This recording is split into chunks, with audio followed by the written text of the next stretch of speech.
Hello everyone, welcome to Civil Staff Teaching Exam. So this is Lisha and in this video session I am going to tell you कि किस तरह से questions जो हैं part C में आते हैं and how you need to prepare for that.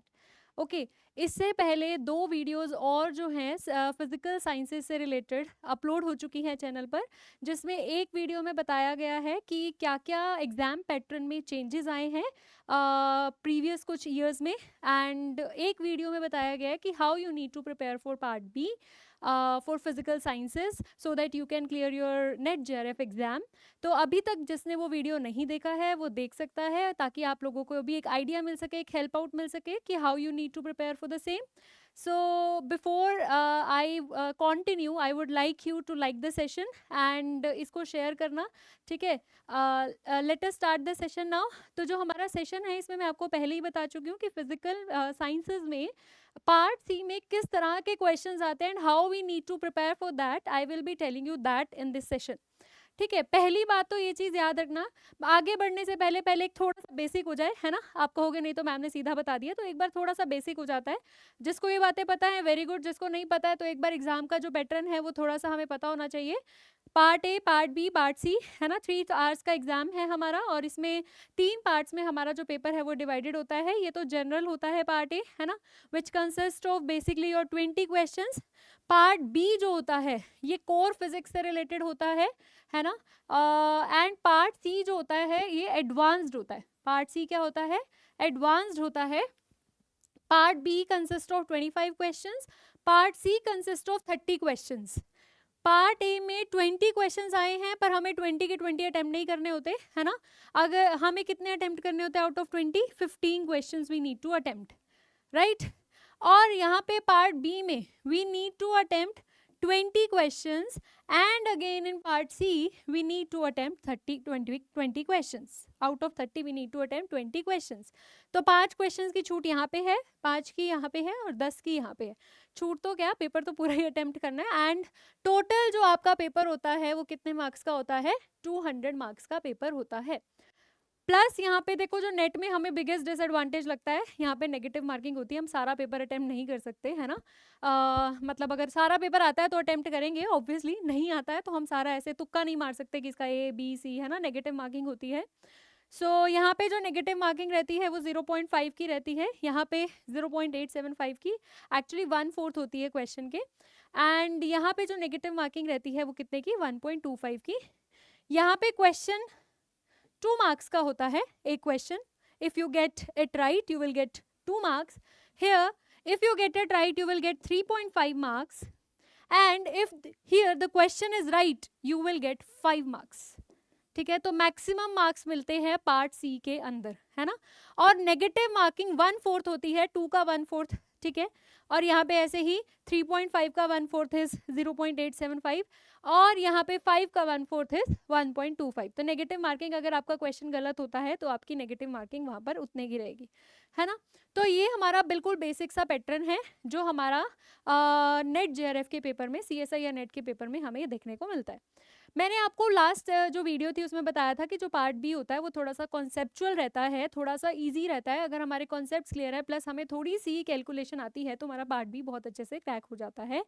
और नेट क्लियर करने के लिए मैं आपको बार बार कहती हूँ पार्ट बी अपना स्ट्रॉन्गेस्ट बनाओ, नेट क्लियर हो जाएगा. बात आती है जेआरएफ की. जेआरएफ क्लियर करने के लिए आपको पार्ट सी पे फोकस करना पड़ेगा. Great focus should be made, a huge focus you have to make on the part C if you want to crack JRF.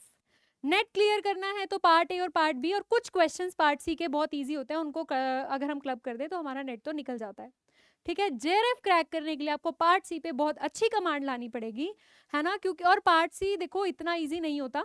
Part सी का जो लेवल रहने वाला है वो थोड़ा डिफिकल्ट रहने वाला है. Part C is not that much easy, है ना.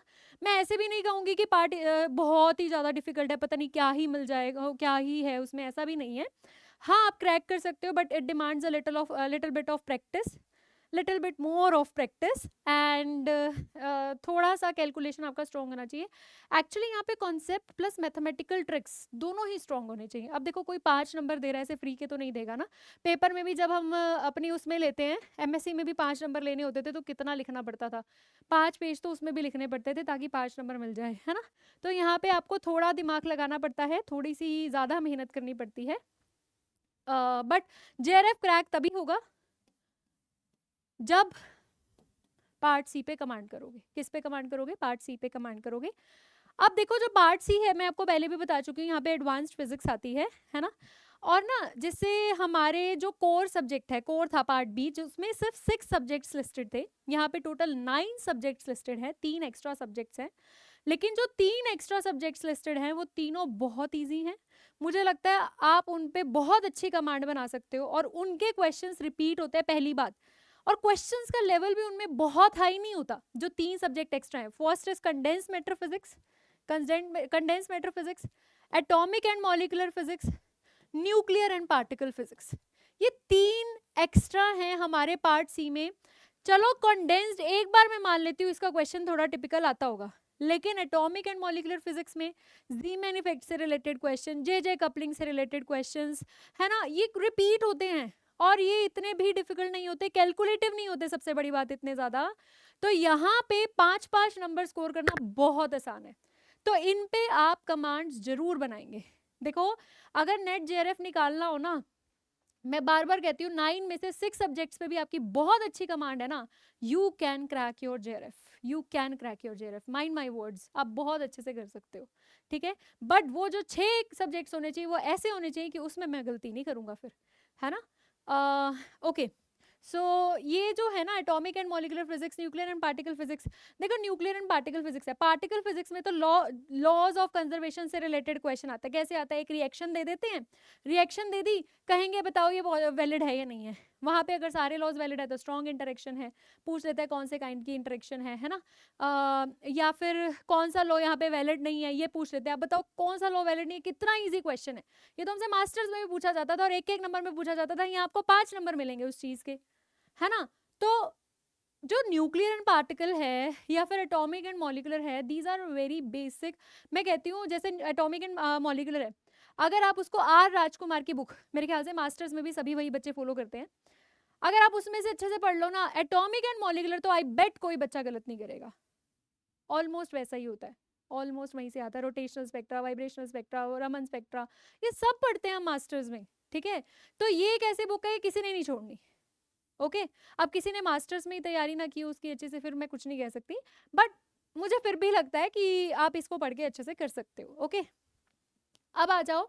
अब एक बार मैं आपको यहाँ पे सिलेबस लिस्टेड दिखा रही हूँ, जो हमारे CSIR नेट की साइट पर सिलेबस लिस्टेड है. पार्ट सी का 9 सब्जेक्ट्स हैं, है ना. और उनमें से भी मैं आपको थोड़ा सा इंपॉर्टेंट बता रही हूँ कि ये वाले क्वेश्चंस, तो इस टॉपिक से रिलेटेड क्वेश्चंस तो हमें अच्छे से करने ही करने हैं. अगेन मैं आपको बार बार कहती हूँ कि probability of coming questions from these topics which I am telling you, वो थोड़ी ज़्यादा है. ऐसा नहीं है कि बाकी से क्वेश्चन आ नहीं सकता, है ना. वो मुझसे पूछ के थोड़ी पेपर बना रहे हैं. ऑब्वियस है ना, क्वेश्चन आ सकता है, पर यहाँ से अगर हम प्रीवियस ईयर्स को एनालाइज करें तो यहाँ से प्रोबेबिलिटी सबसे ज़्यादा रहती है. और प्रीवियस ईयर रिपीट होता है भाई, आप सबने भी देखा होगा. प्रीवियस ईयर तो हर बच्चा करके जाता है, प्रीवियस ईयर रिपीट होता है, राइट. सो यहाँ पे देखिए मैथमेटिकल फिजिक्स में हमारे पास कल भी, मतलब जब मैंने आपको पार्ट बी की वीडियो बताई थी तब भी मैंने आपको बताया था कि ग्रीन्स फंक्शन तो ऐसा टॉपिक है, इसको 555 जितने स्टार दे सकते हो उतने दे दो. ये तो बहुत अच्छे से पढ़ना है आपने, है ना. उसके बाद लैप्लेस इक्वेशंस दिए हुए हैं, है ना. सिम्पसन रूल आप अच्छे से पढ़ेंगे. ओके, नाउ ग्रुप थ्योरी को एक बार आप ध्यान से देखेंगे, प्लस कॉम्पिटेशनल टेक्निक्स, राइट. सो ग्रीन्स फंक्शन इनमें सबसे ज़्यादा इंपॉर्टेंट है, जो आप अच्छे से पढ़ के जाएंगे. And if we talk about classical mechanics, classical mechanics तो मैं बार बार बोलती हूँ, आप भी बोलते होगे सबसे इजी रहता है ना. यहाँ से हैमिल्टोनियन से रिलेटेड क्वेश्चन, या फिर जो हमारी ये होती है पॉइजन ब्रैकेट्स होती हैं, कैनोनिकल ट्रांसफॉर्मेशंस होती हैं, very important, very very important, है ना. नॉइदर्स थ्योरम, हैमिल्टन जो कि जैकोबी थ्योरी, ये थोड़े से इंपॉर्टेंट टॉपिक हैं. Okay, if we talk about electromagnetic theory, electromagnetic theory में यहाँ पे जो ये वेव गाइड्स हैं, ये and dipoles and retarded potentials, ये दो टॉपिक थोड़े इंपॉर्टेंट है as compared to others. Whereas if we talk about quantum mechanics में देखिए जो डब्ल्यू के बी अप्रोक्सीमेशन होता है, इसका क्वेश्चन भाई डबल ट्रिपल स्टार जो देने दे लो आप इसको, ये इंपॉर्टेंट है. Okay, and then comes the these Born approximation, phase shift, ये वाला जो चैप्टर रहता है ये भी इंपॉर्टेंट रहता है, ये भी बहुत इंपॉर्टेंट रहता है. अब इसके बाद बात करते हैं thermodynamical, dynamic and statistical physics. इसमें आइजिंग मॉडल, देखिए Ising model, right, random walk and Brownian motion plus डायाबैरा एंड फेरोमैग्नेटिज्म, राइट. सो ये टॉपिक्स इंपॉर्टेंट रहते हैं from the thermodynamic and statistical physics. इससे रिलेटेड क्वेश्चंस ना इतने टिपिकल नहीं आते, मैं आपको पहले बता देती हूँ. जिसको थ्योरी क्लियर है वो कर सकता है यहाँ पे बहुत अच्छे से, इससे रिलेटेड क्वेश्चन इतने ज़्यादा टिपिकल नहीं आते हैं. Now comes the electronic and experimental method. Again यहाँ पे देखो, एक तो ये बॉक्स कार इंटीग्रेटर, राइट, ये अच्छे से पढ़ना है सब बच्चों ने. उसके बाद अगर हम बात करते हैं यहाँ पे ट्रांसड्यूसर्स की, ठीक है, यहाँ से रिलेटेड क्वेश्चन. सो ये इंपॉर्टेंट रहता है जनरली. ओपैम बेस तो मैंने आपको पहले भी बोला है, ओपैम बेस जो है वो पार्ट बी और पार्ट सी दोनों के लिए इंपॉर्टेंट रहता है. ओपैम्प और उसकी एप्लीकेशन तो कभी भी, मैं तो कहती हूँ जिस बच्चे को अगर एक बार उसने पढ़ लिया ना इलेक्ट्रॉनिक्स, तो जब भी प्रिपरेशन स्टार्ट करो ना ओपैम्प से करो, क्योंकि ओपैम्प का क्वेश्चन आना ही आना है. ओपैम्प का क्वेश्चन तो आना ही आना है. नेक्स्ट थी, अब जो हमारी तीन रह गई हैं, atomic and molecular, condensed matter physics and nuclear and particle physics. So इसमें देखिए मैं आपको बता देती हूँ, पर ये जो सिलेबस है ना ये बहुत इजी सिलेबस है, इसको तो आप सारा ही पढ़ेंगे तो वेरी गुड होगा, है ना. बट अगर इसमें से भी मैं आपको अगर इंपॉर्टेंट बताऊँ based on the previous year analysis, so these LS and JJ coupling, Zeeman Paschen back effect, Stark effect. Okay, then comes the nuclear magnetic resonance and these spectras. ये जहाँ पे हमारा आता है ये लेजर, लेजर से related question important, लेजर से रिलेटेड क्वेश्चन भाई इंपॉर्टेंट, वेरी इंपॉर्टेंट, ठीक है, ये थोड़ा इंपॉर्टेंट रहता है. इसके बाद अगर हम बात करते हैं कंडेंस मैटर फिजिक्स की, कंडेंस मैटर फिजिक्स में देखिए ये जो सिलेबस है वैसे तो CSIR नेट की साइट पर बहुत आराम से आपको अवेलेबल होगा अगर आप डालोगे भी, बट स्टिल अगर आपको यहाँ से स्क्रीनशॉट लेना है तो you can have screenshots from here also. So condense matter physics में आपको दिख रहा है कि यहाँ पे जो टॉपिक्स हैं ब्रेवियस लेटिसेस, रेसिप्रोकल लेटिसेस, डाई फ्रिक्शन, है ना, इलेक्ट्रॉनिक स्पेसिफिक हीट. तो क्वेश्चन जो है देखिए स्पेसिफिक हीट से रिलेटेड, ओके, ये जो सुपर कंडक्टर वाला पार्ट है ये सबने अच्छे से करना है, प्लस ब्रेवियस लेटिस का क्वेश्चन भी आ जाता है. Okay, and one more information for you all that civil staff is going to start a new batch for CSIR net exam for various domains like for mathematics, life sciences, physics and those who chemical sciences, those who want to join आप number पर call कर सकते हैं civil staff की, है ना, और demo lecture भी आप देख सकते हैं. Okay, now comes the nuclear and particle physics. मुझे लगता है ये तो हर बच्चे का फेवरेट पार्ट होता है, मेरा तो बहुत था, जब मैंने अपने नेट की तैयारी की थी मेरा तो सबसे बेस्ट पार्ट था, मुझे तो बहुत अच्छा लगता था क्योंकि इसमें ज़्यादा मेहनत ही नहीं करनी पड़ती. आई गेस 5 दिन में अगर एक बार आपने पढ़ लिया ना, 5 डेज में आप इसको बहुत अच्छे से रिवाइज कर सकते हो. सभी बुक्स को नहीं कर सकते, इसको कर सकते हो with questions, I am saying with questions, ठीक है. इसमें जो क्वेश्चन रहता है देखो, एक तो ड्यूट्रॉन प्रॉब्लम, न्यूक्लियर फोर्सेस के बारे में, liquid drop model, semi empirical मास फॉर्मूला, लिक्विड ड्रॉप मॉडल, ये दो चीजें. शेल मॉडल, शेल मॉडल से रिलेटेड क्वेश्चन, अरे ये गेट लगा लो, जेस्ट लगा लो, कोई लगा लो, नेट लगा लो, सब में शेल मॉडल से related question very very very important. Okay, और 5 नंबर में इसका क्वेश्चन आना मुझे लगता है फ्री के नंबर है 5 के आपकी. अगर आप इसमें भी गलती करते हो ना फिर आपकी गलती है, ठीक है, इसमें गलती नहीं करनी है आपने. ओके, नाउ यहाँ पे अगर मैं पार्टिकल फिजिक्स की बात करूँ तो पार्टिकल फिजिक्स में देखिए पैरिटी नॉन कंजर्वेशन, पैरिट ये तो सारा इंपॉर्टेंट है, गेलमैन निशिजिमा फॉर्मूला है ना, बेरियॉन्स क्या होते हैं, चार स्पिन, ये तो सभी इंपॉर्टेंट है, एलिमेंट्री पार्टिकल्स यहाँ से लेके यहाँ तक, क्योंकि पार्टिकल फिजिक्स का बहुत कम पोर्शन आ रहा है तो आई गेस इतना तो हम पढ़ ही सकते हैं, है ना।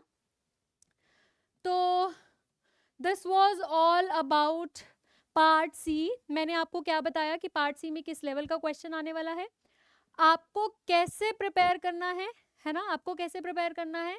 आपको देखो, जब भी आप लोगों ने क्वेश्चन सॉल्व करना है, ऑलवेज रिमेंबर, ये नहीं सोचना कि सॉल्व हो जाएगा, एक बार कैलकुलेशन होने लग गई, उसको पूरा सॉल्व करना है लास्ट तक, है ना।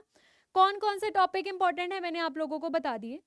प्रीवियस ईयर हर बच्चे ने पूरा सॉल्व करना है, पूरा from starting to the end, और ऐसे नहीं देख देख के कि हाँ इसका आंसर ये था, इसका आंसर ये था, ऐसे नहीं, खुद से सॉल्व करना है हर बच्चे ने, ठीक है। लेवल ऑफ क्वेश्चन मैं आपको बता चुकी हूँ कैसा रहेगा, है ना, पार्ट सी में। और देखो थोड़ा टाइम कंज्यूमिंग होता है, और कौन कौन सी बुक्स हमें अच्छे से कमांड करनी है ये भी मैं आपको बता चुकी हूँ इस वीडियो में।